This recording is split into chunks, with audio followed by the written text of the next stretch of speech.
জগদ্দল বিধানসভার অন্তর্গত ভাটপাড়া ৩৫ নম্বর ওয়ার্ডের আনন্দনগর এলাকায় ঝোপের ভেতর থেকে ব্যাগ ভর্তি তাজা বোমা উদ্ধারকে কেন্দ্র করে ব্যাপক চাঞ্চল্য ছড়ালো।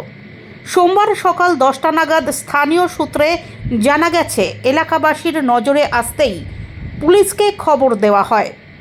ঘটনাস্থলে পৌঁছয় ভাটপাড়া থানার বিশাল পুলিশ বাহিনী, পাশাপাশি মোতায়েন করা হয় কেন্দ্রীয় বাহিনীকেও। গোটা এলাকা ঘিরে রেখে শুরু হয় তল্লাশি অভিযান। উদ্ধার হওয়া বোমাগুলি নিষ্ক্রিয় করার জন্য বোম স্কোয়াডকে খবর দেওয়া হয়েছে বলে পুলিশ সূত্রে জানা গিয়েছে। কী উদ্দেশ্যে ওই এলাকায় এতগুলি তাজা বোমা মজুত করা হয়েছিল, কারা এর সঙ্গে জড়িত তা খতিয়ে দেখছে প্রশাসন। ঘটনার তদন্ত শুরু করেছে ভাটপাড়া থানার পুলিশ। সকালে ওই পাশে আমার একটা ছোট বাগান আছে, তো সবজি টবজি নিতে আসি। সকালে ভেন্ডি পাড়তে যাচ্ছিলাম, তা দেখি পাশে একটা রাস্তার ধারেই ব্যাগ রাখা আছে। পাশে একটা কনস্ট্রাকশনের কাজ হচ্ছে। আমি ভাবলাম হয়তো লেবার মিস্ত্রিরা ছেলেটা চলে গেছে, কারণ এটা আমার বন্ধুই কাজ করছে। ভাবলাম তাহলে তুলে রেখে দিই, মিস্ত্রিরা আসলে নিয়ে চলে যাবে। আমি একটু সরিয়ে দেখি, যখন ব্যাগে হাত দিতে যাই তখন দেখি একটু বোমা টাইপের মনে হলো, সুতলি দিয়ে বাঁধা বড় বড়।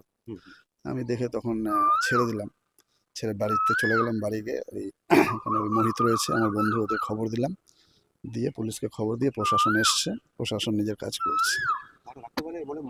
দেখুন, একটা কথা বলে দিই, আমার জন্ম এখানে, কর্ম এখানে, বাচ্চাবেলা থেকে আজ অবধি আমরা কিচ্ছু দেখিনি কোনো দিনও। বিশেষ করে এই এলাকাটা খুবই পিসফুল এলাকা, কোনোদিনও কিচ্ছু হয়নি।